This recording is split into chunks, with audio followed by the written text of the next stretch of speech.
Wyoming Territory, 1878. The last light of day painted the endless Wyoming sky in colors no painter's brush could capture. Zachary Keller sat atop his chestnut gelding on a ridge overlooking the sprawling valley below, his lean frame silhouetted against the blazing sunset. At 25, his face still held the smoothness of youth, though the frontier had etched fine lines around his clear blue eyes. The clean-shaven jawline belied the hardness he'd cultivated in his heart. "Come on, Titan," he murmured to his horse, adjusting his worn leather hat. "Time we found somewhere to bed down." The small town of Whitethorn lay nestled in the valley, like a handful of matchboxes scattered by a child. Lamplight already glowed in windows, promising warmth against the coming chill. Zachary had been riding solo for 2 years now, drifting from one cattle outfit to another, never staying long enough to form attachments. It was safer that way. Every man who'd ever taught him something about surviving the West had eventually ended up dead. His father, gunned down over a land dispute when Zach was 16. His mentor, Jacob, caught by surprise in a saloon brawl that turned deadly. His trail boss last season, trampled during a midnight stampede. The lesson seemed clear enough. The West forgave no attachments. You rode alone or you died trying to protect what you loved. Zachary had chosen the former. As Titan picked his way down the slope toward Whitethorn, Zachary reminded himself he'd stay just long enough to resupply, maybe earn a few dollars and move on. The promise he'd made on his father's grave still burned in his memory: never put down roots, never give fate a stationary target.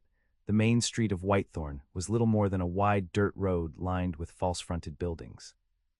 Typical frontier architecture, practical, unadorned, built to serve immediate needs rather than future dreams.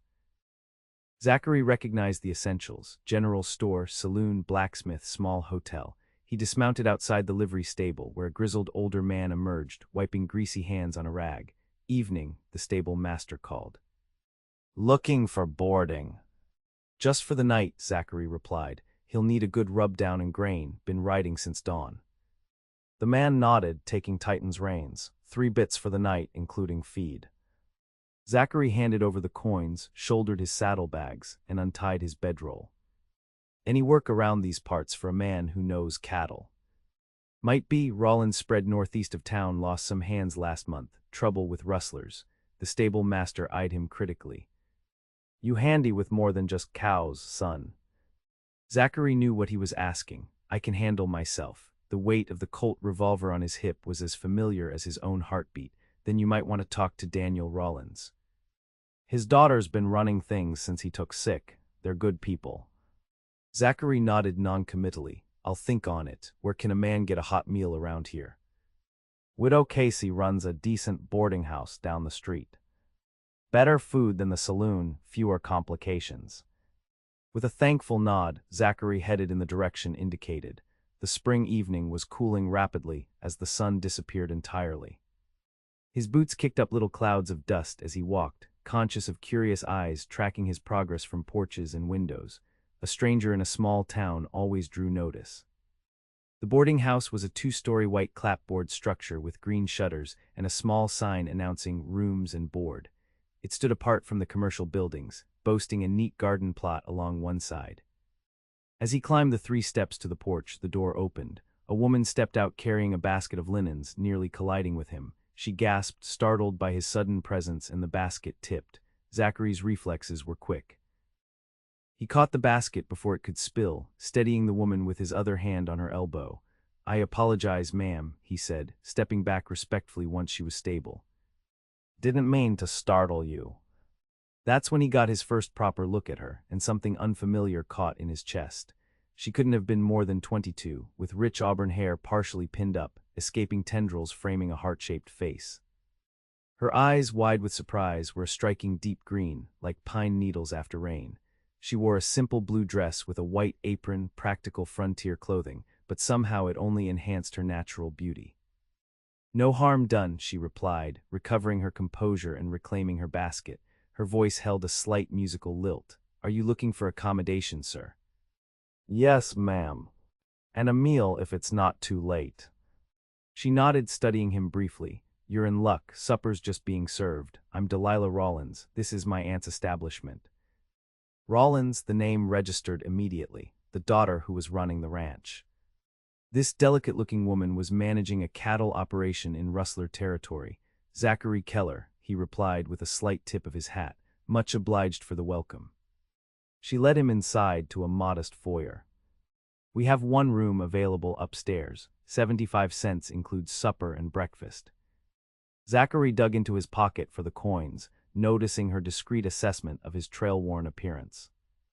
He was cleaner than most drifters, having stopped at a creek that morning, but his clothes showed the miles. The washroom is through the back door if you'd like to freshen up before supper, she offered. Dining room is first door on the right. You have about 15 minutes before Aunt Martha clears everything away. Thank you, Miss Rawlins. A flicker of surprise crossed her face at his use of her name, quickly replaced by an unreadable expression. You can leave your things in your room. Top of the stairs, last door on the left. She handed him a small key. As she turned to continue her errands, Zachary found himself watching her graceful movements. He immediately checked the impulse. Attachments were dangerous, especially to a woman with roots so clearly planted in this soil. Besides, he'd be gone tomorrow or the day after. The room was small but clean, with a narrow bed, washstand, and a chair by the window. Zachary set down his belongings, removed his hat, and briefly checked his appearance in the spotted mirror. The face that looked back was one he barely recognized sometimes, harder than it should be for a man his age, blue eyes that had seen too much death. After washing trail dust from his hands and face, he made his way downstairs. The dining room held a long table where 6 other boarders were already eating. An older woman with gray-streaked hair presided at one end, serving hearty portions from steaming dishes. You must be our new guest, she said as he entered. Take any open seat. We're simple folk here. Help yourself to what you need. Pass the rest along. Thank you, ma'am, he settled at the table, nodding politely to the other diners. A middle-aged couple, a traveling salesman type, and 2 men whose rough hands marked them as laborers. The meal was better than anything he'd had in months: roast beef, potatoes, fresh bread, and vegetables that hadn't come from a can. As he ate, Zachary kept to himself, offering only brief responses when addressed directly. The conversation flowed around him: local gossip, cattle prices, news from the territorial capital. He was nearly finished when Delilah entered, now without her apron, her hair freshly pinned. She took a seat beside her aunt, apologizing for her tardiness. Had to finish the accounts, she explained, accepting a plate. The feed order isn't going to pay for itself. Any word from the doctor about your father? Martha asked. A shadow passed over Delilah's face. No change, the fever's still holding. Dr. Phillips says we just need to wait. Zachary found himself watching her as she ate small, careful bites. There was a certain tension in her shoulders, the weight of responsibility evident in her posture.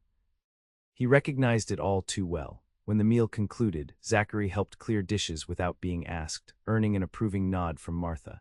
As the dining room emptied, he found himself alone with Delilah, who was recording something in a small ledger. The stable master mentioned your ranch might be hiring, he said, surprising himself. He'd intended to move on without delay. She looked up, her green eyes calculating. You have experience with cattle? Yes, ma'am. Worked outfits from Texas to Montana. Can ride anything with 4 legs and handle myself on the range. She closed the ledger, and with a gun, I presume, her gaze flicked to his holster, when necessary. She considered this. We've had trouble. 3 of our hands quit last month after rustlers made threats. Dad took sick just after. Bad timing. Frontier's full of bad timing. A hint of a smile touched her lips. That it is, Mr. Keller. She stood, smoothing her skirt. If you're serious, come by the ranch tomorrow. It's 4 miles northeast of town. I'll be heading out after breakfast. I'll consider it, he said, non-committal despite having already decided. Fair enough, she gathered her ledger. We pay $30 a month plus room and board, not the highest wage but regular work through fall roundup at least. As she moved toward the door, she paused. Mr. Keller. Yes, Miss Rawlins. Whatever brings a man like you through Whitethorn isn't my business, but my father built our ranch from nothing, and I won't let anyone or anything threaten it. If you ride out with me tomorrow, I expect loyalty to match your wages. The directness surprised him. You don't know anything about me. I know enough to see you're running from something, she replied quietly. Most men out here are. I just need to know it won't follow you to our door. Before he could respond, she was gone, leaving him with the uncomfortable sensation of having been read too easily. He climbed the stairs to his room, troubled by the exchange. Sitting on the edge of the bed, Zachary removed his revolver, checking it mechanically before setting it on the nightstand. Taking the job made no sense. It violated every rule he'd set for himself. Stay unattached, keep moving, leave no one to grieve when the bullet with his name found him. Yet as he blew out the lamp and lay in darkness, her face appeared in his mind. Not just her beauty, though that was undeniable, but the determination behind those green eyes. The stability she fought for was everything he'd convinced himself was impossible in the West. Fool, he muttered to himself. One night then he'd ride on. That was the only safe path. But when morning came, Zachary found himself at the breakfast table, waiting for Delilah Rawlins to lead him to a place he had no business going. The ride to the Rawlins ranch took them through rolling grassland dotted with stands of pine and aspen. Spring had painted the landscape in fresh greens, stark contrast to the red-orange rock formations that jutted up occasionally like nature's monuments. Delilah rode side-saddle on a spirited gray mare, her riding habit a deep forest green that matched her eyes. Zachary kept pace beside her on Titan, alert to their surroundings. They'd spoken little since leaving town, each measuring the other in the way of frontier folk, wary, reserved, practical. "That's our north boundary," Delilah finally said, pointing to a creek winding through a distant valley. Rawlins' land runs from there to the ridge we're approaching, about 8,000 acres, most of it grazing. "Sizable spread," Zachary observed. "How many head?" "Nearly 800 plus horses. We lost 30 to rustlers over winter." "Just 30. If I were stealing cattle, I'd have taken more." She shot him a sharp look. "Perhaps that's why you're riding for wages and not running your own operation, Mr. Keller." He couldn't help the smile that tugged at his mouth. "Point taken, Miss Rawlins." The terrain opened into a broad valley, where a collection of buildings came into view. The main ranch house was substantial, 2 stories of solid timber construction with a wide porch. Nearby stood a bunkhouse, barn, corral, and various outbuildings. Several men were visible working around the property. "Home," Delilah said, a note of pride in her voice. "My father started with nothing but a claim stake and 20 longhorns 16 years ago." As they approached, a tall, broad-shouldered man emerged from the barn, eyeing them with open suspicion. His weathered face suggested he was in his 40s, and the way he carried himself spoke of authority. "That's Frank Holcomb, our foreman," Delilah explained. "He's been with us since the beginning." They dismounted in the yard, and Holcomb strode over, touching the brim of his hat to Delilah before fixing his gaze on Zachary. "Miss Delilah, you're back early, and with company. Frank, this is Mr. Zachary Keller. He's experienced with cattle and looking for work. Mr. Keller, Frank Holcomb." The men sized each other up, then exchanged brief nods. "We could use the help," Holcomb acknowledged, "especially with calving season upon us. You ridden this country before?" "No, sir, but range is range, and cows are cows." Holcomb's mouth twitched. "Not exactly. Our winters kill the weak and unprepared, our summers burn the careless, and lately our neighbors have developed sticky fingers." "Frank," Delilah interrupted, "has there been any trouble since yesterday?" The foreman's expression darkened. "Nothing direct. But Jenkins rode in from the north pasture, saying he spotted tracks crossing our property, multiple riders."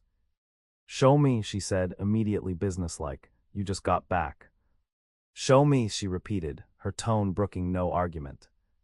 Holcomb sighed. "Yes, ma'am, I'll saddle fresh horses." Delilah turned to Zachary. "This will be your first test, Mr. Keller. I need to know if those tracks belong to innocent travelers or something more concerning."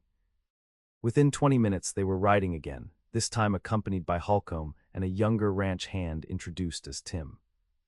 They headed north, following a game trail that wound through increasingly rugged terrain. "Your father," Zachary ventured as they rode side by side. "The stable master mentioned he's ill." A flash of pain crossed Delilah's features. "Pneumonia. Started as a winter chill that never improved. He's been bedridden for 3 weeks now." "I'm sorry to hear that." You don't know him." "I know what it's like to lose a father," Zachary said quietly. "I wouldn't wish it on anyone." She studied him, perhaps seeing past his defenses for a moment. "Thank you. The doctor says he's strong. With proper care, he should recover." They fell silent as Holcomb raised a hand, slowing their party. Ahead, a small stream cut through a grassy area, the muddy banks clearly showing the passage of multiple horses. Here, the foreman said, dismounting. Crossed yesterday, I'd wager. Zachary swung down from Titan and crouched beside the tracks, examining them carefully. 5 horses at least heading east to west. He followed the trail visually, noting how it continued straight across Rawlins' land. They weren't hiding their passing, he observed, but they were moving with purpose. All shod horses, carrying weight. Holcomb nodded, my assessment exactly. Could be traders, Tim offered hopefully, or miners heading to the new claim over in Crawford Valley. Maybe, Zachary said, unconvinced.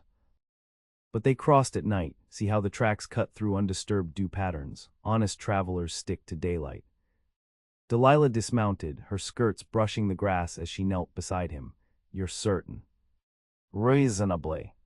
Question is, were they just passing through or scouting? Holcomb spat to one side. Scouting, 3rd time we've seen strange tracks this month. Always at night, always cutting across our north section. Where we keep the breeding stock, Delilah added grimly. Zachary stood, your rustlers are professionals. They're mapping your operation, learning patterns. When they strike, they'll know exactly where to hit and how to escape. Then we change the patterns, she said decisively. Move the breeding stock to the south pasture, double the night watch. With what men, Holcomb asked, we're short-handed as it is. Then we'll manage with what we have, her chin lifted defiantly. I won't let them think we're easy prey. Zachary found himself admiring her resolve despite the impracticality of her position. You need more hands. Yes, she admitted, which is why you showed up at a fortunate time, Mr. Keller. He almost smiled, or unfortunate, depending on one's perspective. For the first time, a genuine smile touched her lips, transforming her face from merely beautiful to radiant. I suppose we'll see which it is, won't we? The ride back to the ranch was purposeful, filled with tactical discussion. Zachary listened as Delilah and Holcomb debated the merits of various security arrangements, impressed by her grasp of ranching operations despite her youth. She spoke with the confidence of someone who had absorbed every lesson her father had to offer. At the ranch, Holcomb showed Zachary to the bunkhouse, a simple structure with 8 bunks, though only 3 appeared occupied. You'll have plenty of space, the foreman said dryly. Used to be full, men get nervous when bullets start flying. Can't blame them for wanting to stay alive.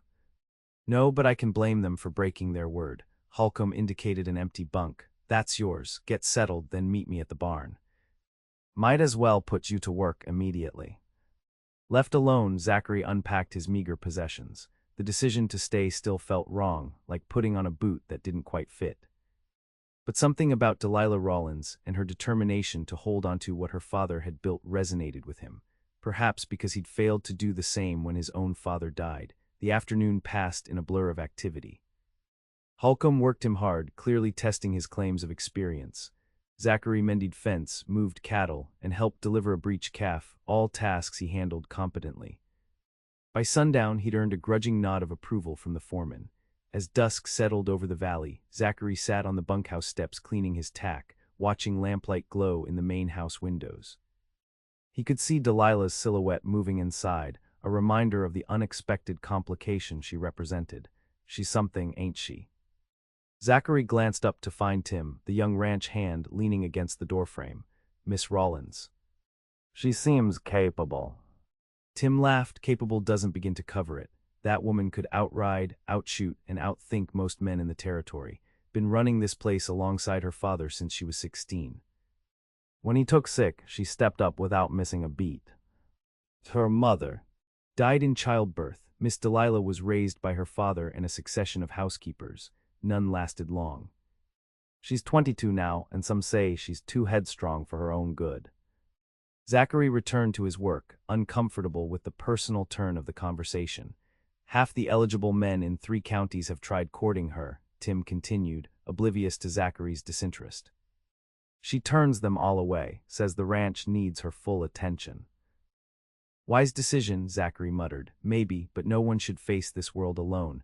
Tim pushed off from the doorframe. Anyway, supper's ready in the cookhouse. Better come while it's hot. Later that night, unable to sleep, Zachary stepped outside for some air. The vast Wyoming sky stretched overhead, stars burning with cold clarity in the thin mountain atmosphere. He just lit a cigarette when movement caught his eye. Delilah, walking alone toward the barn, a lantern swinging gently in her hand. Curious, he followed at a distance, watching as she disappeared inside. After a moment's hesitation, he approached, hearing the soft murmur of her voice before he reached the door. "Should see the north pasture, Father. The columbines are starting to bloom, just like you said they would." Zachary paused in the doorway. Delilah sat on a hay bale beside a stall, speaking to a magnificent black stallion whose head hung over the gate, ears pricked toward her. "The doctor says your fever's down," she continued, stroking the horse's nose. "That's a good sign. I need you to keep fighting." Her voice caught. "I'm doing my best, but I'm scared, Father.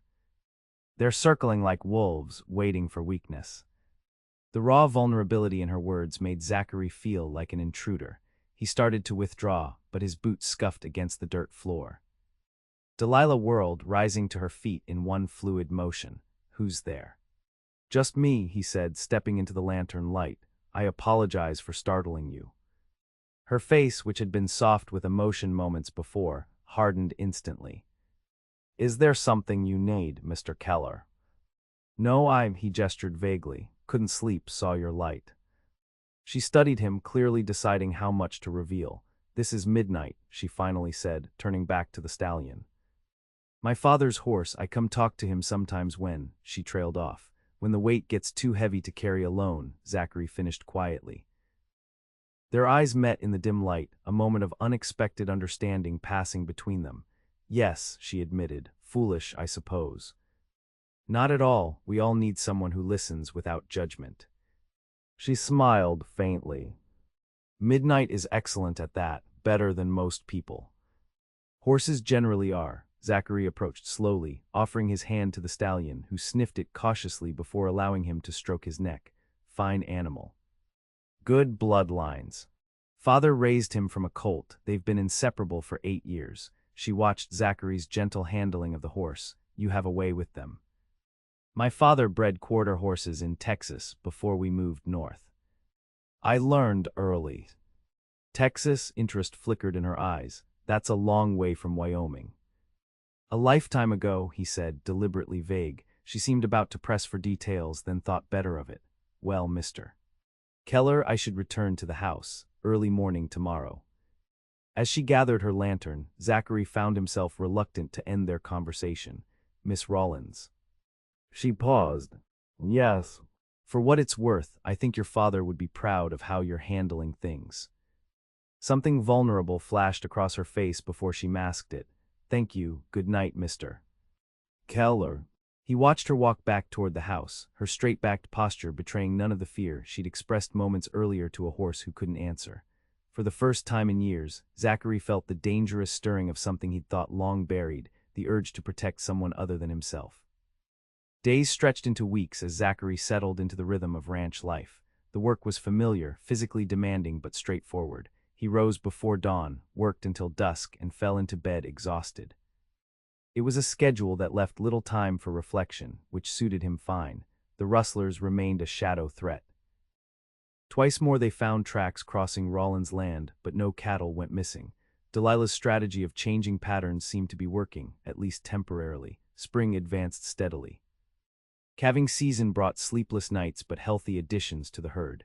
Zachary worked alongside the other hands, earning their respect through competence and hard work rather than words. Even Holcomb had grudgingly accepted him, occasionally seeking his input on ranch matters. What Zachary hadn't anticipated was how often his path would cross with Delilah's. Unlike many ranchers' daughters, she was fully involved in daily operations, riding out with the men, making decisions, and working as hard as any of them. He found himself watching her, her grace in the saddle, her natural authority, the rare moments when she allowed herself to laugh. It was dangerous territory. Every instinct warned him to maintain distance, yet something about Delilah Rawlins kept drawing him in. One afternoon in late May, a violent thunderstorm swept across the valley with little warning. Zachary and Delilah were checking fence lines on the eastern boundary when the sky darkened ominously. "We should head back," he called over the rising wind. Delilah looked up at the threatening clouds. "No time." "The line shack is closer." She led him to a small cabin nestled against a rocky outcropping. They barely reached it before the heavens opened, rain falling in sheets as thunder crashed overhead. They hurried the horses into the attached lean-to, then dashed inside, already half-soaked. The cabin was simple, one room with a small stove, rough table, 2 chairs, and a narrow cot.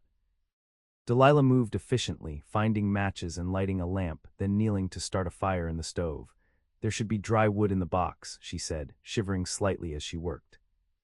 Zachary removed his dripping hat and coat, hanging them by the door before bringing wood to the stove. Together they coaxed a small fire to life, the warmth gradually pushing back the damp chill. "Might as well make ourselves comfortable," Delilah said, removing her riding jacket. "This storm looks settled in for a while." She was right. Rain pounded the roof relentlessly, wind howling around the cabin's corners. Zachary found a battered coffee pot and filled it from a water barrel, setting it to boil on the stove. An unexpected intimacy filled the small space as they waited out the storm. Delilah sat at the table, wringing water from her hair, which had partly come loose from its pins. The lamplight caught copper highlights in the auburn strands, creating a halo effect that made Zachary look away. "You've been with us almost a month now," she observed, breaking the silence. "Yet I still know almost nothing about you." "Not much to tell," he replied, focusing on the coffee pot. "Everyone has a story, Mr. Keller." "Zachary," he corrected. "After a month, Mr. Keller seems overly formal." She smiled. "Zachary then, and you may call me Delilah, when we're not in front of the men." The sound of his name on her lips created an unfamiliar warmth in his chest. "As you wish, Delilah." "Now about that story you're avoiding telling me." He sighed, finding cups and pouring the fresh coffee. "What would you like to know?" "Where are you from? You mentioned Texas once." "Born there, ranch near San Antonio, moved north with my father after the war." He handed her a steaming cup. "He fought for the Confederacy, came back changed.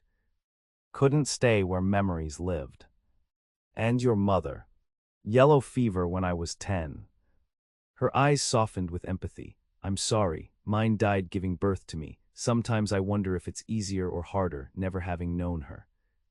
"Both, I expect," he said. "You miss what you've never had, but without specific memories to haunt you." She nodded, sipping her coffee thoughtfully. "What happened to your father's ranch in Wyoming?" Zachary's jaw tightened. "Lost it. Land dispute turned ugly. He was killed when I was 16. "You were there?" she asked quietly. "Yes." The memory rose unbidden, gunfire, his father falling, blood spreading across shirt fabric. 3 men claiming prior rights to our water. Father refused to be bullied. I was checking fence lines when I heard shots. By the time I got back," he stopped, the words sticking in his throat. Delilah reached across the table, briefly touching his hand. "You don't have to continue. It was a long time ago. Yet it shapes who you are now." He looked up, meeting her perceptive gaze. "How do you figure?" "The way you keep everyone at arm's length, how you never speak of settling anywhere, the vigilance when we're riding boundary lines." She tilted her head slightly. "You're a man expecting betrayal around every corner." Her insight was uncomfortably accurate. The frontier teaches hard lessons. "Yes, but we choose which lessons to carry forward." Outside, thunder cracked directly overhead, making the cabin shudder. "My father taught me that building something worthwhile means becoming vulnerable to its loss. That's the price of creating anything of value." "And if the price is too high?" "Then you live half a life, forever in motion, belonging nowhere." Her green eyes held his steadily. "Is that enough for you, Zachary?" The question pierced him more deeply than he'd expected. For years, he'd convinced himself that movement was freedom, that attachments were liabilities. Yet sitting across from this remarkable woman in a storm-battered cabin, he felt the emptiness of that philosophy. It was, he admitted, until recently. Something shifted in her expression, surprise perhaps, or a guardedness of her own. She withdrew her hand and stood, moving to the window where rain lashed against the glass. "The storm's lessening," she observed, changing the subject. "We should be able to ride back soon." Zachary accepted the retreat, recognizing that he'd revealed more than intended. They finished their coffee in companionable silence, each lost in thought as the storm gradually moved eastward, leaving behind the fresh-washed scent of wet earth. As they saddled the horses for the return journey, Zachary found himself watching Delilah with new awareness. The defenses he'd so carefully maintained were developing cracks, and he wasn't sure whether to repair them or let them crumble entirely. June brought endless daylight and increasingly hot, dry conditions. The threat of rustlers seemed to recede as spring roundup occupied everyone's attention. Cattle were counted, calves branded, and the ranch settled into summer routines. Daniel Rawlins' health showed gradual improvement. Though still bedridden, he began receiving regular reports from Delilah about ranch operations. Zachary had yet to meet the man, but his presence was felt in every aspect of ranch life, in the efficient systems, in the loyalty of longtime hands, in Delilah's determination to preserve his legacy. One sweltering afternoon, Zachary was repairing a water pump when Holcomb approached, looking troubled. "Need you to ride into town," the foreman said without preamble. "Miss Delilah's there alone, and trouble's brewing." Zachary immediately set down his tools. "What kind of trouble?" "Jed Morgan and his crew rode in this morning. They've been drinking at the saloon for hours." Holcomb's expression darkened. Morgan's had his eye on this ranch for years. Tried buying out Mr. Rawlins multiple times, got refused each time, now with the boss sick. "He's looking for weakness," Zachary concluded, already moving toward the barn. Miss Delilah went to meet with the bank about a loan for new breeding stock. Should have been back by now. Within minutes, Zachary was galloping toward Whitethorn, dust rising behind Titan's hooves. A knot of tension formed in his stomach as he considered the possibilities. He'd heard of Jed Morgan, a wealthy rancher with a reputation for ruthlessness. If the rustling incidents were connected to him, as Zachary suspected, the man was escalating his tactics. Whitethorn came into view, the afternoon heat shimmering above its buildings. Zachary slowed to a trot as he entered the main street, quickly assessing the situation. Several unfamiliar horses stood hitched outside the saloon, their gear expensive and well-maintained. Morgan's men, he continued down the street, scanning for any sign of Delilah. Outside the bank, he spotted her bay mare tied to the hitching post and relaxed slightly. At least she was still in town. As Zachary dismounted, the bank door opened and Delilah emerged, expression tight with controlled anger. Behind her came a florid-faced man in an expensive suit, his hand raised as if to continue an argument. "Miss Rawlins, please reconsider," the man called. "Mr. Morgan's offer is more than generous." Delilah turned, her voice carrying clearly. "For the last time, Mr. Bailey, the Rawlins ranch is not for sale." "Not to Jed Morgan, not to anyone." She untied her horse with quick, angry movements. "And you can tell Morgan that threatening our water rights won't change my mind." She was so focused on her fury that she didn't notice Zachary until he stepped forward, taking her horse's reins. "Problem?" he asked quietly. Relief flashed across her face. "Zachary, what are you doing here?" Holcomb was concerned, said Morgan was in town. Her eyes darted toward the saloon. "Yes." Making his presence felt through proxies, she lowered her voice. "The bank is calling in part of Father's loan early. Bailey claims it's routine, but the timing is suspicious." "Very," Zachary agreed, helping her mount. "Let's get you home." "Not yet, I need supplies from the general store." "It can wait." "No," she interrupted firmly. "I won't let Morgan think he's scared me off." Zachary recognized the stubborn set of her jaw and nodded reluctantly. "Fine, but we stay together." They led their horses to the general store, where Delilah methodically selected supplies, while Zachary positioned himself near the door, watching the street. The town seemed unnaturally quiet, as if holding its breath. When Delilah finished her purchases, the storekeeper wrapped everything in brown paper parcels. "Be careful heading home, Miss Rawlins," he said worriedly. "Morgan's boys have been drinking heavy all day." "Thank you for your concern, Mr. Wilson." She squared her shoulders, "but Rawlins women don't scare easily." Outside, they secured the packages to their saddles. Zachary could feel eyes watching from the saloon windows, the hairs on the back of his neck rising in warning. "Mount up," he said quietly. "We'll ride out together." As they prepared to leave, the saloon's batwing doors swung open. 4 men emerged, spreading out across the boardwalk. Their leader, a tall man with cold eyes and an immaculately trimmed beard, stepped forward. "Well now, if it isn't the Rawlins girl," he drawled. "Surprised to see you in town, considering your daddy's indisposition." Delilah's spine stiffened. "Mr. Morgan, I'd say it's a pleasure, but we both know that would be a lie." Morgan laughed, a sound without humor, still got that sharp tongue. One of these days it'll cut you. His gaze shifted to Zachary. Who's your new friend? None of your concern, Zachary replied evenly, measuring the distance to his revolver. Everything in this valley is my concern. Morgan stepped closer. Word is you're short-handed at that ranch of yours, Miss Rawlins. Dangerous situation for a young woman alone. I'm hardly alone, Delilah replied coolly. Temporary help won't save that ranch. Morgan's smile turned predatory. When your father dies. If you finish that sentence, Zachary interrupted, his voice deadly quiet, you'll regret it. Tension crackled between them. Morgan's men shifted, hands hovering near weapons. Big talk from a drifter, Morgan sneered. You don't even know what you're defending. That ranch sits on the best water in the valley. Daniel Rawlins has been hoarding it for years, while the rest of us pray for rain. My father developed those springs, Delilah countered. Invested his own money and labor. He's always shared access fairly. Shared by charging rates that bleed us dry, Morgan shook his head. Those water rights should belong to the entire valley. You mean to you, Zachary observed. Morgan's eyes narrowed. Watch yourself, cowboy. Men who interfere in my business tend to have short life expectancies. Is that a threat? Zachary's hand moved closer to his revolver. Just a friendly observation, Morgan replied, though his eyes were cold. Miss Rawlins, my offer stands. $50,000 for the ranch, lock, stock, and barrel. A fair price considering the circumstances. The ranch isn't for sale, Delilah said firmly. Not now, not ever. Morgan sighed theatrically. Stubborn, just like your father. Well, when you change your mind, and you will, you know where to find me.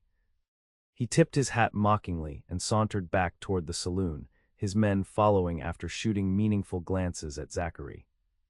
Once they were out of earshot, Zachary turned to Delilah. Mount up now. She didn't argue, recognizing the urgency in his tone. They rode out of town at a steady pace, neither speaking until Whitethorn was well behind them. Morgan's behind the rustling, Zachary finally said. He's trying to weaken your position. I know, Delilah's hands were white-knuckled on her reins. He's wanted our water rights for years. With father ill, he thinks I'll buckle under pressure. Will you? Never, her voice was steel. That ranch is everything to my father, to me. I'd die before I'd sell it to Jed Morgan. The fierce determination in her eyes stirred something in Zachary, admiration, respect, and something deeper he wasn't ready to name. No one's dying, he said firmly, but we need to prepare. Morgan's not finished. They rode in silence for several miles, each lost in thought. As the ranch came into view, Delilah suddenly reined in her horse. Zachary, why did you come to town today? He looked at her, confused by the question. Holcomb was worried. You could have sent Tim or not come at all. She studied him intently. You've spent years avoiding attachments, by your own admission, yet you rode into a potentially dangerous situation for a ranch that isn't yours and people you've known barely a month. Put that way, his actions contradicted everything he claimed to believe. Zachary shifted uncomfortably in the saddle. Maybe I'm tired of running, he admitted quietly. Something softened in her expression. From what? From, he hesitated, struggling to articulate feelings long suppressed. From the possibility that some things are worth the risk of losing them. Their eyes held for a long moment, unspoken words hanging in the air between them. Finally, Delilah nodded, a slight smile touching her lips. I'm glad you came, Zachary. As they continued toward home, Zachary realized with sudden clarity that he'd begun thinking of the Rawlins ranch as home, a dangerous concept for a man who'd sworn never to put down roots again. More dangerous still was the woman riding beside him, whose courage and determination were systematically dismantling every wall he'd built around his heart. The confrontation in town accelerated Zachary's fears. That night he met with Holcomb to strengthen security around the ranch. More men were posted on night watch, patrolling the boundaries. The breeding stock was moved to pastures closer to the ranch buildings. Every hand carried weapons, even during routine tasks. 3 days later, Zachary was finally introduced to Daniel Rawlins. The ranch owner had requested to meet the new hand his daughter spoke of so frequently. Zachary entered the sick room with trepidation, unsure what to expect. Daniel Rawlins was propped against pillows, his once powerful frame now thin beneath a quilt, yet his eyes were sharp and assessing as they took in Zachary's measure. "So you're the drifter who stood up to Jed Morgan," he said, his voice raspy but strong. "Yes, sir." Rawlins gestured to a chair. "Sit, tell me about yourself." For the next hour, Zachary found himself answering the older man's incisive questions. Unlike with Delilah, he felt no need to guard his past. He spoke openly about his father's ranch, the dispute that ended in bloodshed, and the years of drifting that followed. "You've been running a long time, son," Rawlins observed when Zachary finished. "Must be exhausting." "Safer than the alternative." "Is it?" The older man's gaze was penetrating. "Seems to me a man alone is the easiest target of all." Zachary had no ready answer for that. "My daughter tells me you've become invaluable around here," Rawlins continued. "She's not one for excessive praise, so that means something." "She's a remarkable woman," Zachary said before he could check himself. A knowing smile crossed the older man's face. "That she is. Too stubborn for her own good sometimes, but then she comes by that honestly." He shifted, wincing slightly. "Morgan will make his move soon. The bank calling in part of my loan is just the beginning." "We're prepared, sir." "Are you?" Rawlins leaned forward. "Because Morgan won't stop at rustling or threats. When those fail, he'll escalate, always has. We've doubled the watch, all hands are armed." Rawlins nodded. "Good start, but remember this, Morgan's power comes from fear. Stand firm against him, and others will follow." As Zachary rose to leave, Rawlins called him back. "One more thing, whatever's between you and my daughter, she deserves a man who will stand beside her, not one with one foot already in the stirrup." The blunt assessment left Zachary speechless. "I don't interfere in Delilah's choices," Rawlins continued. "Never have, but I know a runner when I see one. Question is, have you stopped running yet?" "I'm still figuring that out, sir." "Well, don't take too long. In this life, tomorrow isn't guaranteed." The conversation left Zachary deeply unsettled. He threw himself into ranch work with renewed intensity, as if physical labor could resolve his inner conflict. But increasingly his thoughts circled back to Delilah, her strength, her determination, the vulnerability she showed only in unguarded moments. One evening he found her in the ranch office, poring over account books by lamplight. Dark circles shadowed her eyes, testament to sleepless nights and constant worry. "You should rest," he said from the doorway. She looked up, startled, then smiled tiredly. "Too much to do." "The bank needs these figures by next week." Zachary entered, glancing at the columns of numbers. "Can I help?" "Unless you're secretly an accountant, probably not." She rubbed her temples. "But thank you for offering." He hesitated, then said, "I spoke with your father today." "I know he mentioned it." Her expression softened. "He was impressed, that's rare." "He's worried about you." "And I'm worried about him." She closed the ledger with a sigh. "The doctor says he's improving, but so slowly. Meanwhile, everything falls to me." The weight of responsibility in her voice moved Zachary to step closer, perching on the edge of the desk. "You don't have to carry it alone." She looked up at him, vulnerability flashing in her green eyes. "Don't I? This ranch has been my whole life, Zachary. Every decision, every sacrifice has been for its survival. If I falter now—" "You won't," he said with conviction. "And you're not alone. Holcomb, the other hands, they're loyal to you." "And you?" she asked quietly. "Where do you stand, Zachary Keller?" The directness of her question caught him off guard. In that moment, looking into her tired but determined face, he couldn't maintain his usual detachment. "With you," he said simply, "for as long as you need me." Something shifted between them, an acknowledgement of feelings neither had voiced. Delilah stood, suddenly very close, her eyes searching his. "And what if I need you for more than just fighting rustlers?" His heart hammered against his ribs. "Delilah." A shout from outside shattered the moment, then another, more urgent. Gunshots cracked through the night air. "Stay here," Zachary ordered, drawing his revolver as he ran for the door. Outside, chaos erupted. Men shouted, horses whinnied in panic, and more gunshots echoed across the ranch yard. Through the darkness, Zachary could make out multiple riders circling the main corral, torches in hand. Holcomb appeared beside him, rifle ready. "Morgan's men, they're trying to stampede the horses." Zachary sprinted toward the corral, firing warning shots to drive back the closest riders. Behind him, he heard Delilah's voice calling orders to the ranch hands, organizing their defense despite his instruction to stay inside. The attackers, faces hidden behind bandanas, threw their torches into the hay stored near the corral. Flames leapt up immediately, spooking the horses into a frenzy. 2 raiders dismounted to open the corral gates, while others provided covering fire. Zachary ducked behind a water trough, returning fire carefully. The ranch hands rallied quickly, their shots driving the attackers back momentarily, but they were outnumbered and the growing fire created dangerous confusion. Through smoke and darkness, Zachary caught glimpses of Delilah moving among the men, rifle in hand. Her presence both terrified and inspired him. He fought his way closer to the corral, determined to prevent the horses from being released or injured. One raider fell to Holcomb's accurate shooting. Another cried out as Tim's bullet found its mark, but the gates were now open, and panicked horses began streaming out, threatening to trample anyone in their path. Suddenly, Zachary spotted Delilah directly in the path of the stampede. Without thought, he launched himself forward, tackling her just as the first horses thundered past. They rolled together behind a feed bin, his body covering hers protectively. "Are you insane?" he shouted over the chaos. "I told you to stay inside." "This is my ranch," she shouted back, eyes blazing despite the danger. More gunfire erupted, closer now. Zachary risked a glance around their shelter and saw 3 riders approaching their position. With grim determination, he shoved Delilah further behind cover. "Stay down," he ordered, then rose to one knee and fired in quick succession. One raider fell, another veered away. The third returned fire, bullets splintering wood inches from Zachary's head. He dove back for cover, reloading quickly.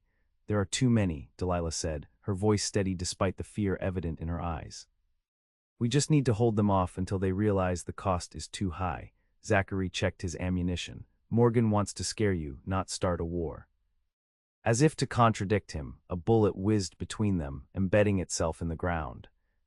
Zachary returned fire blindly, then pulled Delilah toward the relative safety of the barn. They had nearly reached it when a mounted raider cut them off, revolver aimed directly at Delilah.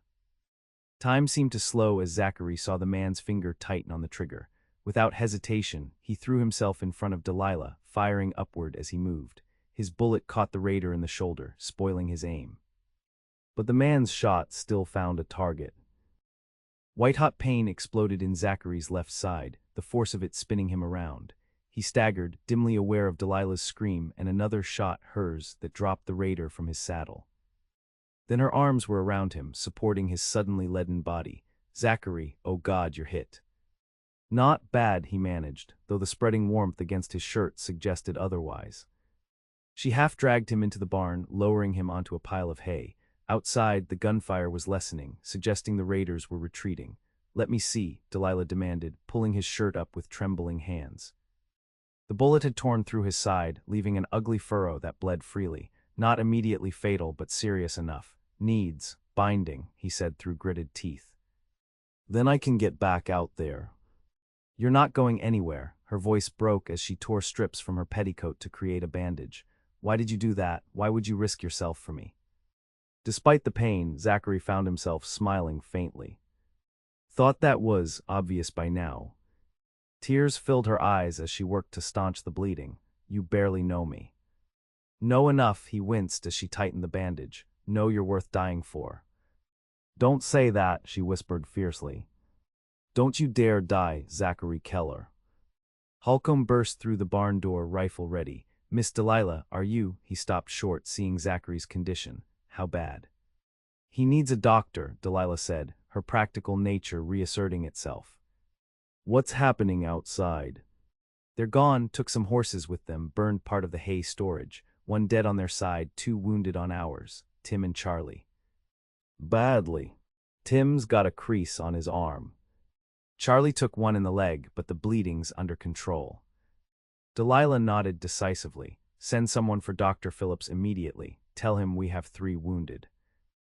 As Holcomb departed, she turned back to Zachary, her hand gentle on his forehead. "You'll be all right, I promise." Through pain-hazed eyes, he studied her face, smudged with soot, fierce with determination, and so beautiful it made his chest ache in a way that had nothing to do with his wound. Delilah, he whispered, if I don't. Stop, she pressed her fingers to his lips. No deathbed confessions because you're not dying, not when I've just found you. The simple admission carried more weight than any flowery declaration. Zachary caught her hand, pressing a kiss to her palm. Not going anywhere, he promised. Too much to live for now. She smiled through tears, and in that moment, despite the pain and danger, Zachary knew with absolute certainty that his years of running were over. Whatever the future held, his place was here, with this remarkable woman who had somehow breached every defense he'd built around his heart. Dr. Phillips arrived an hour later, his buggy clattering into the ranch yard. By then, the fire had been extinguished, wounded raiders carried off by their companions, and the remaining horses secured in the undamaged section of the corral. Zachary had been moved to the house, where the doctor examined and treated his wound with brisk efficiency. Clean through the side, missed anything vital, he pronounced. Lucky man, Mr. Keller. Few inches to the right, and we'd be having a different conversation. When can he return to work? Delilah asked from the doorway, her face composed though her knuckles were white where she gripped the doorframe. Light duties in 2 weeks, nothing strenuous for a month. The doctor packed his instruments. And by strenuous, I mean anything more difficult than lifting a coffee cup. Understand. Yes, sir, Zachary agreed, though privately he had no intention of remaining idle that long, not with Morgan likely to strike again. After the doctor left to tend the other wounded men, Delilah entered the room fully, sitting beside the bed where Zachary lay propped against pillows. You should rest, he told her, noting the exhaustion in her face.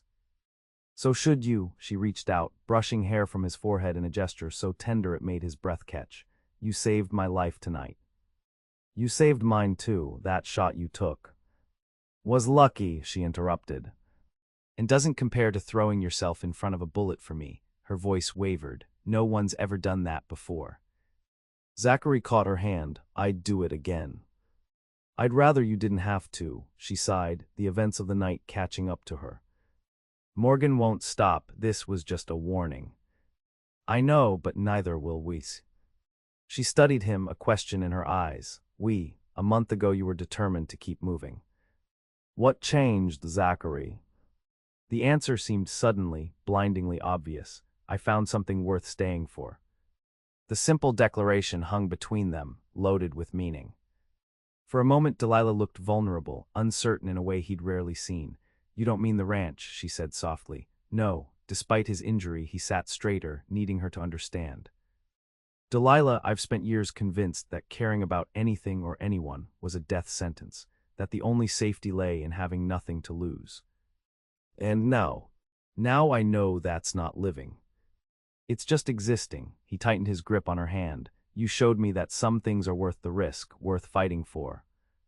Tears welled in her eyes. Zachary, A knock at the door interrupted her. Holcomb entered, his expression grave. Sorry to disturb you, Miss Delilah, but your father's asking for you. He heard the commotion and is mighty worried. She nodded, visibly pulling herself together. Of course, I'll go to him now. To Zachary she added, rest. We'll continue this conversation when you're stronger. After she left, Holcomb approached the bed, regarding Zachary with new respect. That was a damn fool thing you did out there. Also the bravest thing I've seen in 20 years on the frontier. Zachary shrugged, then winced as the movement pulled at his wound. Did what anyone would do. No, the foreman shook his head. Most men would have saved their own skin. You didn't even hesitate. He studied Zachary thoughtfully. You're in love with her. It wasn't a question. Zachary didn't bother denying it. That obvious. To everyone except maybe you two, Holcomb almost smiled. Well, you've got my vote for whatever that's worth. Miss Delilah needs someone who will stand beside her, not in front of her, except when bullets are flying. If she'll have me, Zachary murmured. Holcomb snorted. I've seen how she looks at you, just don't hurt her. That girl's been through enough. With that cryptic comment, the foreman left Zachary alone with his thoughts. Despite the pain in his side, a new feeling filled his chest, hope, tentative but growing. For the first time in years, he allowed himself to imagine a future beyond the next horizon, a life built around something other than survival. Sleep claimed him eventually, and he dreamed of green eyes and a future he'd never dared consider before. The next few days passed in a haze of pain, medication, and frustration at his enforced inactivity. Zachary proved a terrible patient, constantly attempting to rise before being firmly ordered back to bed by either Delilah or Martha, who had arrived from town to help tend the wounded. News from outside was concerning. Morgan's men had made similar raids on two smaller ranches that refused to align with him.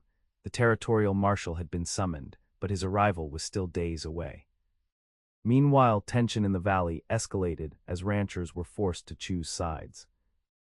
On the third morning after the raid, Delilah Rawlins insisted on being helped to Zachary's room, where the two men could talk privately. "You look terrible," the older man observed as he settled into a chair beside the bed.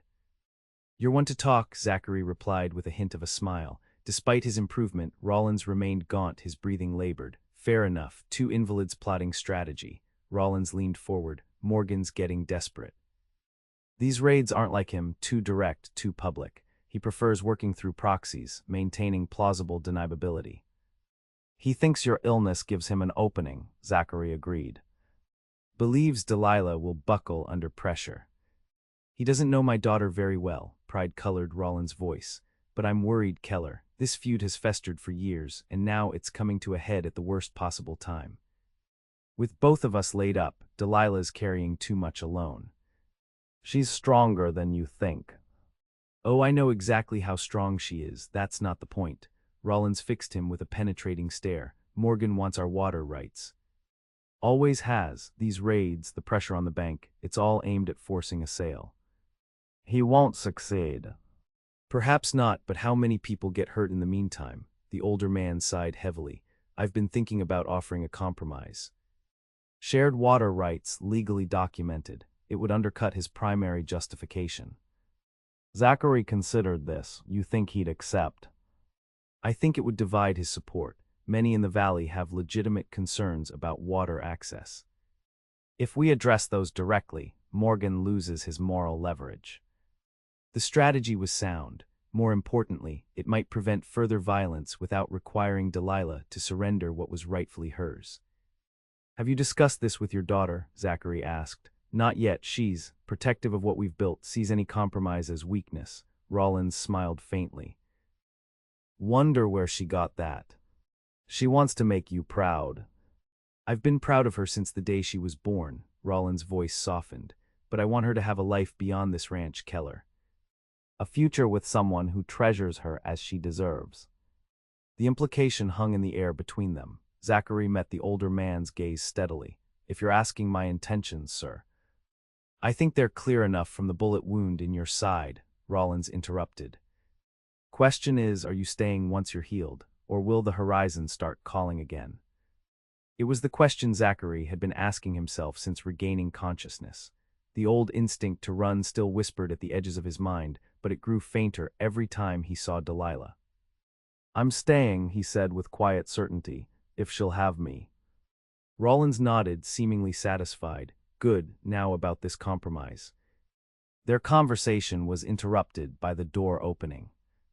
Delilah entered, frowning at the sight of her father out of bed. "What are you two plotting?" she asked, suspicious. "Father, you're supposed to be resting."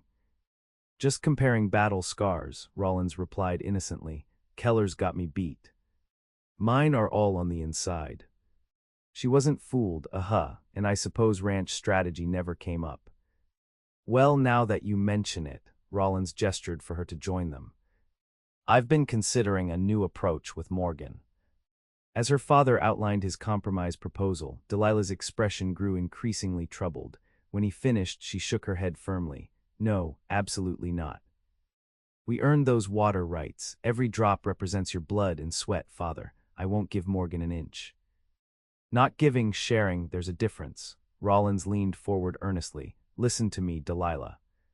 This feud has gone on long enough. If we can end it with a compromise that still preserves what matters most." "What matters is standing our ground." Her voice rose with emotion. "You always told me never to back down from bullies. That's all Morgan is, a bully with money and guns. There's standing your ground, and there's being stubborn to the point of self-destruction," Zachary interjected quietly. Delilah turned to him, betrayal flashing in her eyes. "You agree with this surrender?" "It's not surrender, it's strategy." He held her gaze. Sometimes the bravest thing is finding a path that prevents needless bloodshed. So speaks the man who took a bullet rather than step aside, she retorted. That was different. How is defending what we love ever different? The passion in her voice stirred something deep in Zachary's chest, but so did the fear of seeing her hurt, or worse, in Morgan's escalating campaign. Because some things are worth dying for, he said softly, but nothing's worth you dying for, Delilah, not land, not water, not pride.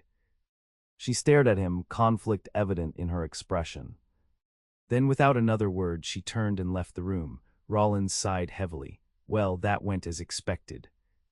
She'll come around, Zachary said, though uncertainty gnawed at him. She's practical beneath the passion. Perhaps. But first she'll be furious. The older man rose shakily from his chair. Give her time, Keller. She feels like we're ganging up on her. After Rawlins left, Zachary lay back against his pillows, troubled.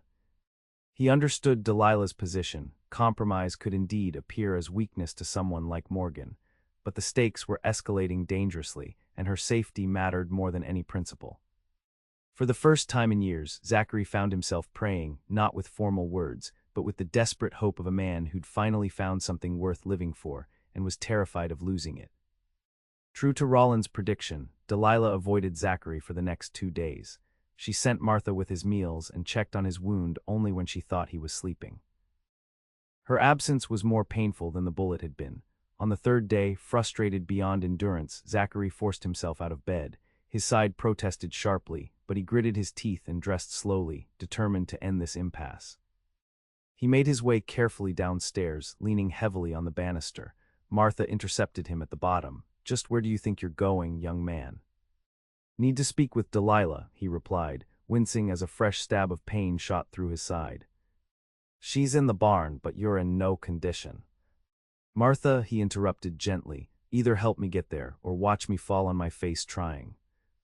The older woman sighed dramatically. Men. Stubborn as mules, every last one of you, but she offered her arm for support. Lean on me then, but if you tear those stitches, I'm not the one explaining it to the doctor. With her assistance, Zachary made his way across the yard to the barn. Inside, he found Delilah brushing Midnight, her back to the door. The stallion nickered at their entrance, causing her to turn. What are you doing out of bed? She demanded, setting down the brush. You'll reopen your wound. Martha, would you give us a moment? Zachary asked. The older woman looked between them, then nodded. Don't you two go killing each other while I'm gone. One patient at a time is enough. When they were alone, Zachary leaned against a post for support. We need to talk, Delilah. About how you and Father conspired behind my back. About how you think I should just surrender everything we've built. Nobody's talking about surrender. He took a painful step toward her. Your father's compromise preserves what matters most while potentially ending a dangerous feud. It shows weakness. Morgan will just demand more. Maybe, or maybe it splits his support and gives us breathing room until the marshal arrives. She turned back to the horse, her shoulders rigid. I thought you of all people would understand. You lost your ranch, your father, everything. How can you suggest I willingly give up even a portion of ours? The question cut deep because it was legitimate. Zachary moved closer, each step an exercise in pain management. Because I've seen where this path leads, Delilah, blood and graves and nothing resolved. His voice softened, and because I couldn't bear to lose you. She went very still. What did you say? You heard me. Now that he'd started, the words poured out. I took that bullet because the thought of you being hurt was worse than any physical pain. I'm standing here now, probably tearing my stitches, because 2 days without talking to you felt like suffocation. Slowly she turned to face him. Zachary. I love you, the declaration hung in the air between them. God help me, I've tried not to, told myself it was temporary, that I'd move on eventually, but I can't, don't want to. Tears filled her eyes. You can't say that, not now. Why not? Because it complicates things. Life is complicated, Delilah. He reached for her hand, relieved when she didn't pull away. I spent years running from complications, from connections. It was easier, safer, but it wasn't living. And now you want to live with me on a ranch that's under siege. Despite her words, hope tinged her voice. Yes, whatever comes, good or bad, I want to face it with you. He lifted her hand to his lips, pressing a kiss to her palm. But I need you alive for that, which means finding a solution that doesn't end with more bullets flying. A tear slipped down her cheek. I'm scared, Zachary, not of Morgan but of failing, of losing what father built. Of disappointing him. You could never disappoint him. He's so proud of you it radiates from him like heat from a fire. Zachary cupped her cheek gently. The compromise isn't surrender, it's wisdom. The kind your father has earned through years of fighting battles like this one. She leaned into his touch, her resistance visibly crumbling. And is that wisdom too, or madness? Probably both, he smiled, but it's the kind of madness I can live with. Question is, can you? Instead of answering with words, Delilah rose on tiptoe and pressed her lips to his. The kiss was gentle at first, mindful of his injury, then deepened as emotion overtook caution. When they finally separated, both were breathless. I'll take that as a yes, Zachary murmured. Yes, she confirmed, her eyes shining, though your timing is terrible, Zachary Keller. Couldn't you have confessed your love before getting shot, or after this crisis is resolved? He laughed, then winced as his wound protested. I've never had good timing, just ask my bullet wound. She steadied him, concern replacing humor. You need to get back to bed before you undo all the doctor's work. Only if you promise to visit, properly, not sneaking in when you think I'm asleep. A blush colored her cheeks. You knew about that. I'm a light sleeper, he kissed her forehead, and you talk to yourself when you're checking bandages. What did I say? She asked, alarmed. Nothing scandalous, just medical observations mostly. Though there was one comment about my unnecessary heroics that seemed particularly heartfelt. She huffed in mock indignation. Impossible man, come on, let's get you back to the house. As they walked slowly across the yard, Delilah supporting much of his weight, Zachary felt lighter despite the pain. Something fundamental had shifted between them, a truth acknowledged that could never be untold. About your father's compromise, he ventured cautiously. She sighed. I'll consider it. That's all I can promise right now. That's enough, he squeezed her hand. Just remember, standing your ground doesn't always mean fighting. Sometimes it means finding a new way forward that preserves what matters most. And what matters most, Zachary? He stopped, turning to face her despite the discomfort.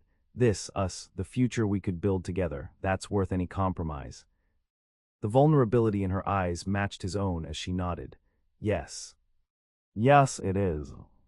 Delilah ultimately agreed to her father's compromise plan, though not without conditions. The water rights would be shared through a legal agreement, but the Rawlins ranch would maintain primary control over the water sources themselves. Any agreement would require all participating ranches to contribute to maintenance costs. Daniel Rawlins drafted the proposal with Zachary's help as the younger man's strength gradually returned. By the end of the week, Zachary was able to move around the house with minimal assistance, though the doctor continued to forbid any strenuous activity. Word was sent to Morgan through neutral parties that the Rawlins family wished to discuss a settlement. The meeting was arranged for neutral ground, the Whitethorn Church, with the banker and town mayor present as witnesses. The night before the meeting, Zachary found Delilah on the front porch, staring out at the darkened landscape. He joined her at the railing, standing close enough that their shoulders touched. Having second thoughts, he asked gently. No, just preparing myself. She leaned into him slightly. Morgan won't make this easy. No, but the proposal is fair, and with witnesses present, he'll have to at least appear reasonable. Unless this is a trap, the worry in her voice was evident. The marshal and his deputies arrive tomorrow. Morgan knows that this may be his last chance to get what he wants legitimately. Zachary put his arm around her shoulders. Besides, I'll be with you. She looked up at him skeptically. Armed with what? You can barely walk without wincing. My charming personality and powers of persuasion, he replied with a grin. God help us all, she muttered, but a smile tugged at her lips. They stood in companionable silence, watching stars emerge in the vast Wyoming sky. Since their declarations in the barn, they'd found a new ease with each other, though opportunities for privacy had been limited. The crisis with Morgan took precedence over personal happiness. What happens after? Delilah asked suddenly. If the compromise works, if Morgan accepts, what then? Zachary understood the question beneath the question. then I stay. If you want me to. She turned to face him fully, as what Zachary, a ranch hand, a foreman eventually, her voice lowered, or something else. The directness of her question momentarily took his breath away. But if she could be brave enough to ask, he could be brave enough to answer. As your husband, he said steadily, if you'll have me. Even in the dim light, he could see her eyes widen. Are you proposing to me the night before a potentially disastrous meeting with our enemy? I told you my timing was terrible. He took both her hands in his. But yes, I am, not formally, no ring, no knee. That will come later when this is resolved, but I want you to know where I stand, what I want. And what is that, exactly? A life with you, building something together, facing whatever comes side by side. He squeezed her hands gently. I never thought I'd want roots again, Delilah. You changed that, you changed me. Tears shimmered in her eyes, catching starlight. I'm not an easy woman, Zachary. I'm stubborn and headstrong and… Perfect, he interrupted, perfect for me. I don't want easy, I want you, with all your stubbornness and fire. She laughed softly. You say that now. I'll say it every day for the rest of our lives, if you let me. The emotion between them was almost tangible, filling the night air with unspoken promises. Yes, she whispered finally. Yes, Zachary Keller, I'll have you as my husband, though God knows what we're getting ourselves into. Joy surged through him as he pulled her closer, mindful of his healing wound. A life worth living, that's what we're getting into. Their kiss sealed the promise, tender and passionate at once. When they separated, Delilah's expression turned serious again. Tomorrow first, we focus on Morgan, on protecting what's ours. What's ours, he repeated, liking the sound of that. Yes, tomorrow first. But the day after begins the rest of our lives. They remained on the porch for another hour, planning strategy for the meeting, but also allowing themselves to dream of the future, a future neither had dared imagine before finding each other. The Whitethorn Church stood on a small rise at the edge of town, its white steeple visible for miles across the valley. Built by community effort 5 years earlier, it represented one of the few truly neutral spaces in a territory often divided by property disputes and water rights. Zachary drove the buggy, with Delilah beside him and Daniel Rawlins seated behind them. The older man had insisted on attending despite his fragile health, arguing that his presence was essential to lend authority to the proceedings. He looked frail but determined, dressed in his best suit and supporting himself with a carved hickory cane. Remember, Rawlins said as they approached the church, Morgan respects strength, not concession. Present the compromise as a practical business arrangement, not a retreat. I know, Father, Delilah replied, adjusting her gloves nervously. She wore a formal dress of deep blue, her hair arranged elegantly beneath a small hat. Despite the feminine appearance, Zachary knew she carried a derringer in her handbag, a precaution he'd insisted upon. Several horses and buggies were already tethered outside the church. Zachary recognized Morgan's expensive black stallion among them. He helped Rawlins down carefully, then offered his arm to Delilah, who took it with a grateful squeeze. Ready? He asked quietly. She nodded, her chin lifting with characteristic determination. Ready. Inside, the church had been rearranged for the meeting. Pews had been pushed aside to create space for a large table, around which sat Jed Morgan, the mayor, the banker, and several other prominent ranchers from the valley. All eyes turned to the Rawlins party as they entered. Morgan rose, his expression inscrutable. Daniel, didn't expect to see you vertical. Takes more than pneumonia to keep me from important business, Jade. Rawlins' voice was weaker than normal but steady. You know my daughter, Delilah, and this is Zachary Keller. Morgan's gaze lingered on Zachary, recognition and dislike evident. The gunman who interfered in town. I see you survived your foolishness. Just barely, Zachary replied evenly. Your men are decent shots, poor judges of character, though. Tension crackled between them until the mayor intervened. Let's get started, shall we? We're here to discuss a potential resolution to ongoing disputes about water access in the valley. They took their seats, Zachary positioned protectively beside Delilah. He noticed that Morgan had brought 3 men with him, all hard-faced individuals whose eyes constantly scanned the room. Bodyguards, not negotiators. The mayor, a portly man named Hargrove, began with a brief statement about community interests and the importance of peaceful resolution. Then he nodded to Rawlins. Daniel, since your family called this meeting, perhaps you should present your proposal. Rawlins cleared his throat, unfolding a document with slightly trembling hands. For too long, water access has divided this valley. What should sustain all has instead become a source of conflict. He outlined the compromise proposal in clear, business-like terms. Shared access to water through a legal agreement, proportional fees for maintenance, guaranteed minimum flow rates for all participating ranches, and a committee to resolve any future disputes. When he finished, silence filled the church. Morgan leaned back in his chair, expression calculating. Interesting proposal, he finally said. But why now, Daniel? After years of refusing any concession on water rights, why the sudden change of heart? Could it be your illness has finally made you see reason, or perhaps, his gaze shifted to Delilah, perhaps your daughter lacks the stomach for real conflict. Delilah stiffened beside Zachary, but her voice remained composed when she spoke.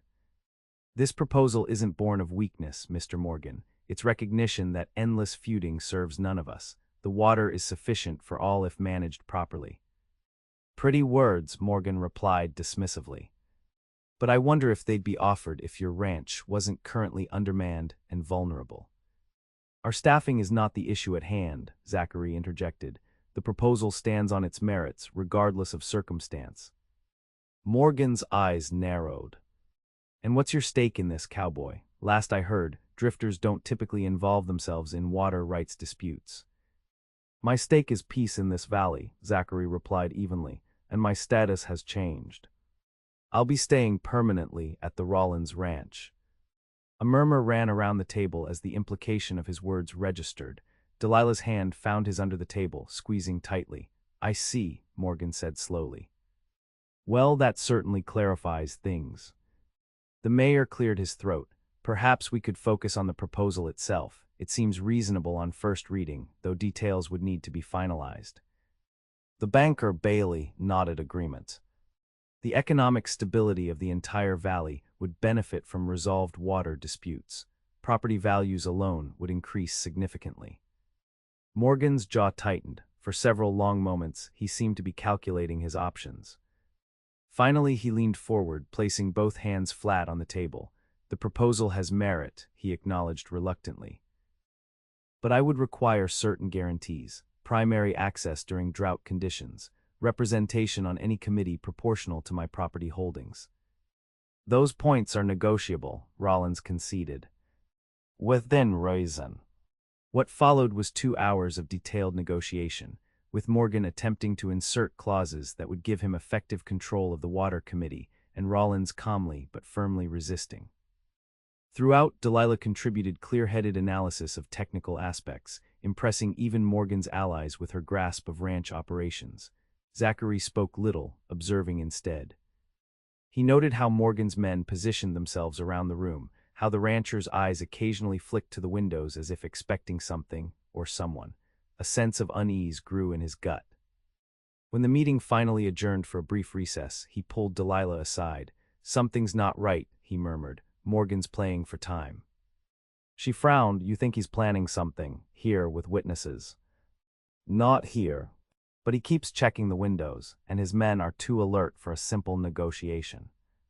Her eyes widened with sudden understanding. The ranch, if everyone is here. Exactly, Zachary made a quick decision. We need to get back now. Make an excuse, your father's health, anything.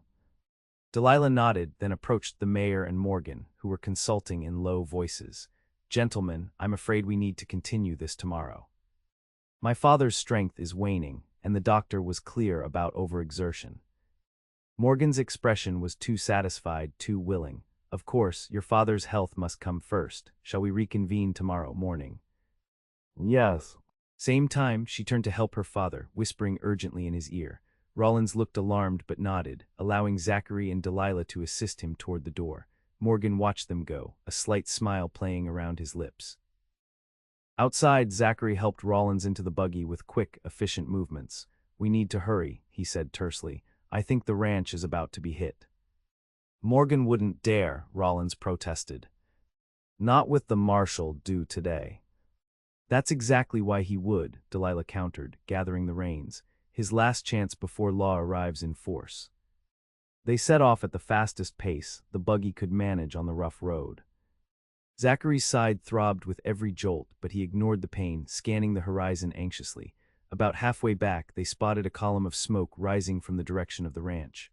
"No," Delilah whispered, her knuckles white on the reins. She urged the horses faster, taking a shortcut across open country that threatened to overturn the buggy on several occasions. As they crested the final ridge overlooking the ranch, the scene below confirmed their worst fears. Flames engulfed the barn and part of the corral. Cattle scattered across nearby pastures, driven by mounted figures. Gunfire echoed across the valley as the remaining ranch hands fought a desperate defense against what appeared to be at least 15 attackers. "My God," Rawlins breathed, "they're not just rustling, they're destroying everything." Zachary's mind raced, assessing options. He was still weak from his wound, armed only with a revolver against a small army of raiders. But doing nothing was unthinkable. "Get your father to safety," he told Delilah, drawing his weapon. "The line shack we sheltered in during the storm, it's defensible." "What about you?" Fear colored her voice. "I'm going down there. Need to help Holcomb and the others." He met her eyes, knowing this could be goodbye. "I love you, Delilah Rawlins. Remember that whatever happens." Before she could protest, he jumped from the moving buggy, stumbling as he hit the ground but regaining his footing quickly. Pain flared in his side, but adrenaline pushed it aside as he began running toward the ranch, using the terrain for cover. Behind him, he heard Delilah call his name, then the crack of the reins as she drove the buggy away, following his instructions to get her father to safety. Relief mingled with fear as he continued his approach. Closer now, he could see Holcomb and 3 ranch hands making a stand near the main house, which was still untouched by fire. They'd created a barricade of overturned wagons and furniture, from which they fired at raiders attempting to approach. Zachary circled wide, using a dry creek bed for cover, until he reached the defensive position from behind. Holcomb nearly shot him as he slipped over the barricade. "Keller thought you were in town," the foreman shouted over gunfire. "Change of plans," Zachary replied, dropping down beside him. "Morgan set us up." "How many raiders?" "At least 20 professional gunmen, not just cowboys. They hit hard all at once." Holcomb reloaded his rifle with practiced movements. "Tim's dead, so's Charlie. Jenkins is wounded, but still fighting." Grief and rage surged through Zachary, Miss Rawlins and her father. "Not here, thank God, with you, I assumed." Relief crossed Holcomb's weathered face. "They safe." "Heading for the line shack." Defensible position. Zachary peered over the barricade, ducking back as bullets splintered wood near his head. "We need to hold out. Marshall's due today." "If he gets here in time," Holcomb said grimly. "They're not just stealing cattle, Keller. They're burning us out completely." Zachary had seen this before, the systematic destruction of everything that made a ranch viable. Without buildings, without breeding stock, without water access, the Rawlins ranch would be finished even if they survived the attack. "We need to split their forces," he decided, "draw some away from the house." "How we're pinned down here." Zachary's gaze fell on the stables, still untouched by fire. "The horses, if I can reach them, create a diversion." "Suicide," Holcomb stated flatly. "You'd never make it across that open ground." "Got a better idea." When the foreman remained silent, Zachary continued. "Cover me when you see the horses break free. That's your chance to counterattack." Without waiting for further argument, Zachary took a deep breath and vaulted over the side of the barricade away from the main fighting.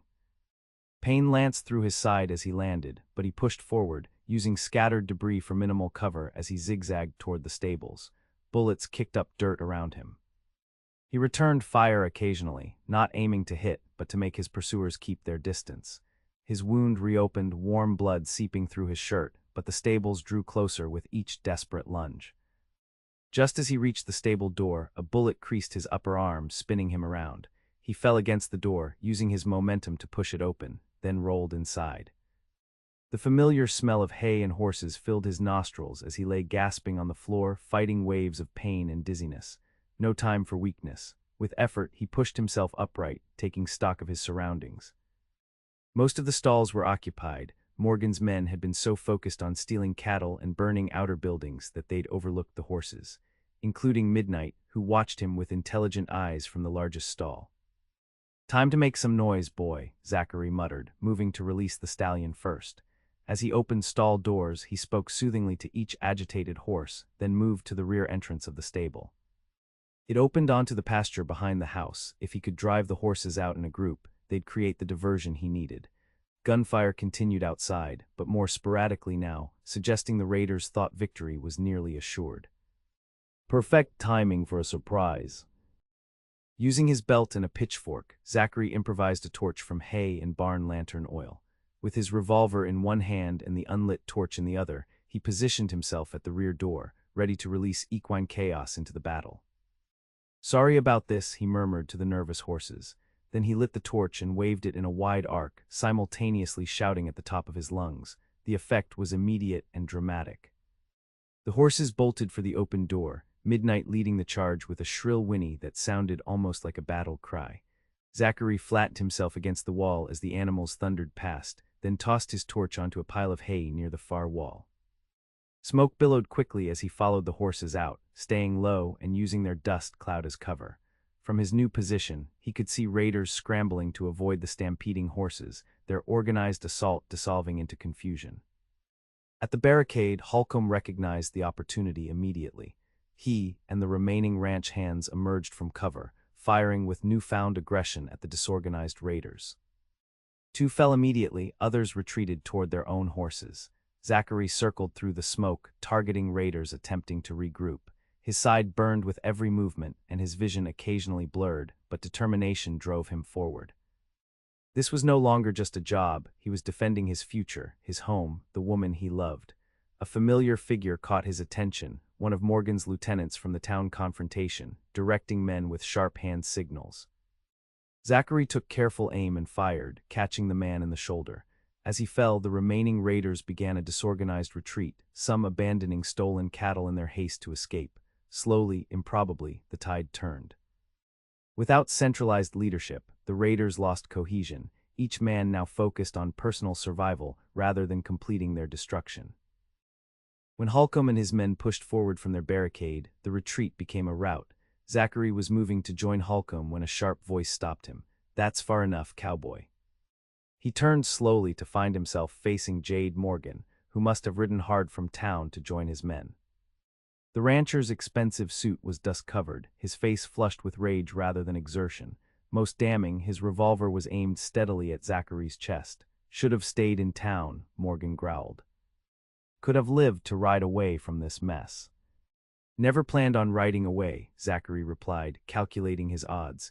His own weapon held 2 bullets at most, and his reflexes were slowed by blood loss and exhaustion. "No." "Went and fell for the Rawlins girl, did you?" Morgan's laugh was ugly. "Fool, this valley has no place for romantics, only survivors. Like you, attacking a weakened ranch, burning out a family that offered compromise." Contempt filled Zachary's voice. "That's not survival, that's cowardice." Morgan's face contorted with fury. "I built everything I have from nothing, fought for every acre, and Rawlins has been blocking my expansion for years with those damned water rights." Spittle flew from his lips as his control slipped. "The compromise was too little, too late. This valley is mine by right." "No valley's big enough for your kind of greed, Morgan." The rancher's finger tightened on the trigger. "Goodbye, drifter." A shot cracked across the yard, but it wasn't from Morgan's gun. The rancher jerked, surprise replacing rage as a red stain spread across his chest. He looked down at it almost curiously before collapsing to his knees, then face forward into the dirt. Behind where he'd stood, Delilah Rawlins lowered a rifle, her expression grim but steady. "No one threatens my family," she said quietly, "or the man I love." Zachary stared in disbelief. "Delilah, your father is safe at the line shack with 2 of our hands who were returning from the south pasture." She slung the rifle over her shoulder and rushed to his side, catching him as his knees finally gave way. "You're bleeding." "Again." "Becoming a habit," he managed weakly. "You saved my life." Returning the favor, she eased him to a sitting position against a water trough. "Hold still while I check your wound." Around them, the ranch was coming back to life. Holcomb and the hands were returning from chasing off the last raiders. The fire in the barn had been contained before destroying the entire structure. Even some of the scattered cattle were being rounded up by mounted hands. The marshal, Zachary asked as Delilah examined his reopened wound and the new graze on his arm, arrived just after I left you. He and his deputies are pursuing the main group of raiders. She tore a strip from her petticoat to bind his arm. When I saw what was happening here, I couldn't stay away. Despite pain and exhaustion, Zachary felt a surge of pride and love. Stubborn woman. You knew that when you proposed. She finished bandaging him, then leaned forward to press her forehead against his. Don't you dare die on me now, Zachary Keller, not when we have a ranch to rebuild and a life to start. No intention of dying, he assured her, raising a hand to cup her cheek. Too much to live for. Their eyes met in perfect understanding. They had both crossed a threshold today. Whatever happened next, they would face it together, on land they had defended with blood and courage. As the sun began to set over the battered but unconquered Rawlins ranch, Zachary knew with absolute certainty that his years of running were truly over. He had finally found what he'd been searching for all along. Not just a place to belong, but a woman worth building a future with, worth any risk or sacrifice. Epilogue. Wyoming Territory, 1879, 1 year later. Golden autumn light slanted across the newly rebuilt barn as Zachary secured the last board in place. Stepping back to admire his work, he wiped sweat from his brow with satisfaction. The structure was larger and sturdier than its predecessor, designed to withstand Wyoming's harsh winters and occasional summer storms. Looks good. He turned to find Daniel Rawlins approaching, leaning less heavily on his cane than he had months ago. The older man's recovery had been slow but steady, his natural vigor gradually returning with the changing seasons. Should last a generation or two, Zachary agreed, setting down his hammer, just in time for winter. Rawlins nodded approvingly. You've accomplished more in a year than most men do in 5. The ranch is stronger than ever. It was true. Following the raid, the Rawlins ranch had not only recovered but flourished. With Morgan gone and his allies discredited, the water rights compromise had been implemented throughout the valley, bringing a peace that benefited everyone. New hands had been hired, buildings reconstructed, and the herd expanded with quality breeding stock. Couldn't have done it without good help, Zachary said, or a remarkable wife. At the mention of Delilah, both men glanced toward the main house, where she could be seen moving about the front room, her silhouette distinct despite the changing shape of her body. 7 months pregnant, she refused to reduce her involvement in ranch operations, merely adapting her responsibilities to accommodate her condition.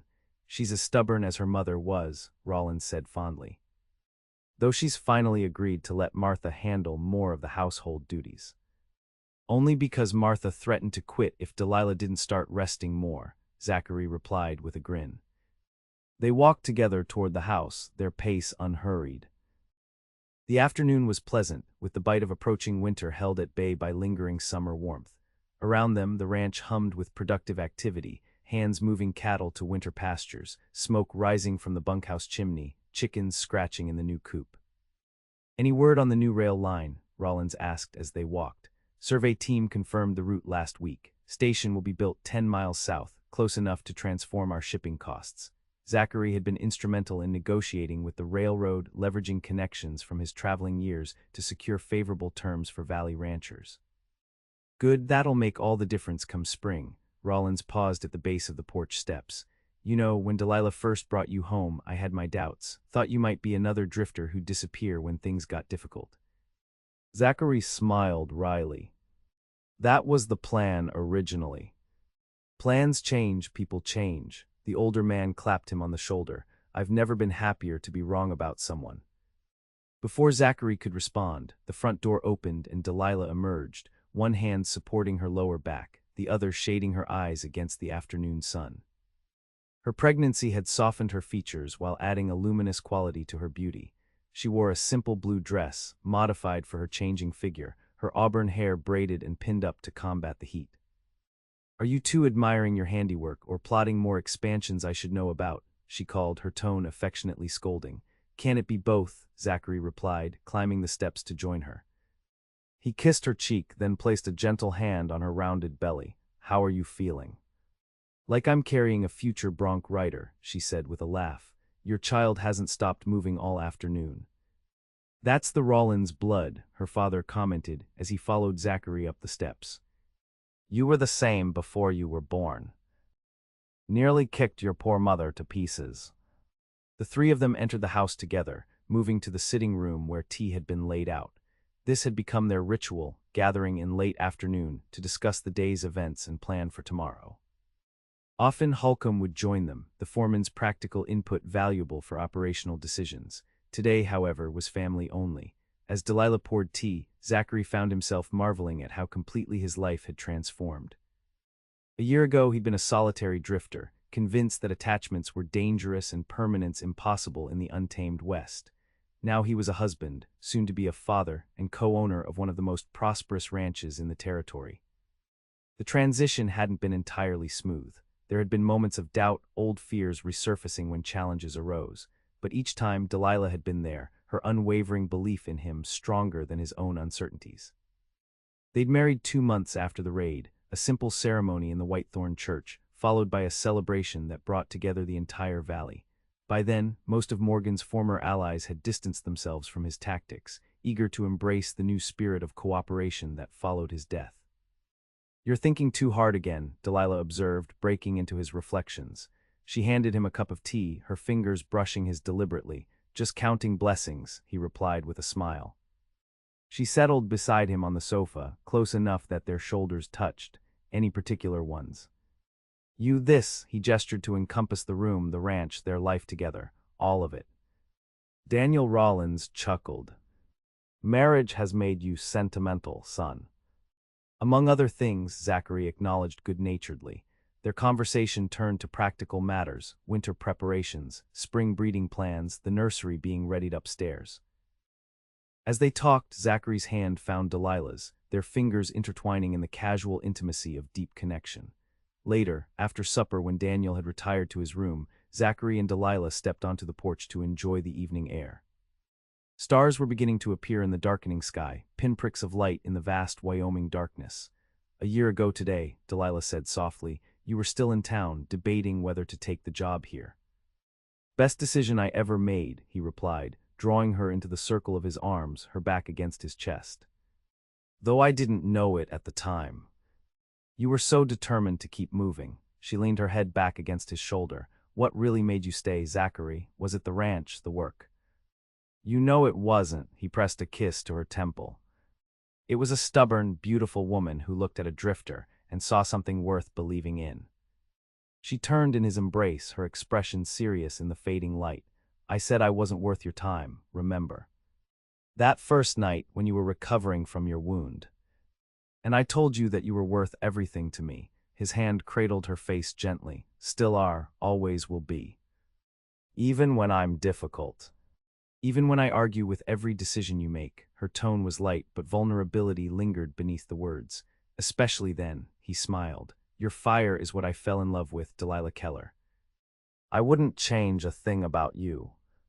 She rose on tiptoe to kiss him, her lips soft against his. When they separated, she said, "Father wants to transfer the ranch ownership papers next week. Full partnership, just as we discussed." The news wasn't entirely unexpected, but it still affected Zachary deeply. From homeless drifter to ranch owner in just over a year, a transformation he couldn't have imagined when he first rode into Whitethorn. "You sure he's ready for that step?" he asked. "His health is improving." "It was his idea. Says he wants to spend more time fishing and less time worrying about ledger books." She smiled. "Besides, he trusts you completely now. We both do." Trust, such a simple word for such a profound concept. Zachary had spent years trusting no one, convinced it was the only way to survive. Now, trust formed the foundation of his new life, trust in Delilah, in his own abilities, in the future they were building together. "I won't let either of you down," he promised. "I know." She took his hand and placed it on her rounded belly where their child shifted beneath his palm. "We both know." They stood together in comfortable silence, watching night claim the valley that had become their home. The challenges hadn't ended with Morgan's defeat. The frontier remained a demanding, sometimes brutal place. But they faced those challenges together now, stronger as a pair than either could be alone. As a cool breeze stirred Delilah's hair, Zachary reflected on the journey that had brought him here. All those years of running, of keeping emotional distance, seemed like another lifetime. The lesson he'd drawn from his father's death, that attachments were dangerous, had been replaced by a deeper truth, that a life without connection was no life at all. "What are you thinking about so seriously?" Delilah asked, studying his face in the gathering darkness. "About how wrong I was," he replied honestly. "I thought caring about someone, putting down roots, was the most dangerous thing a man could do out here." "Wasn't it?" She stroked his cheek gently. "You nearly died protecting me." "And found something worth living for in the process." He covered her hand with his own. The real danger was in never stopping long enough to discover what mattered. Her smile, tender in the starlight, filled his heart to overflowing. "Well, Mr. Keller, I'd say you've stopped quite thoroughly. This land has a way of claiming people." "Not the land," he corrected softly. "You. You claimed me, Delilah, from that first moment in the boarding house doorway. I just took a while to admit it." She laughed, the sound carrying across the quiet ranch yard. "And people say I'm the stubborn one." As they turned to go inside, Zachary paused for one last look at the star-filled sky and the dark shapes of buildings that represented their shared future. The ranch bore scars from Morgan's attack, but like the people who called it home, it had emerged stronger for the trial. Tomorrow would bring new challenges, cattle to tend, decisions to make, a child to prepare for. The frontier remained untamed in many ways, full of beauty and danger in equal measure. But for the first time in his adult life, Zachary faced that uncertainty without fear or restlessness. He had found his place in this vast, wild country, not just a patch of land to defend, but a purpose, a family, a legacy to build. And at the center of it all stood Delilah, the woman who had seen worth in a drifter when he'd forgotten it himself. As they crossed the threshold together, Zachary knew with bone-deep certainty that some things truly were worth any risk. Delilah Rawlins Keller was worth everything to him, and in loving her, he had finally found his way home.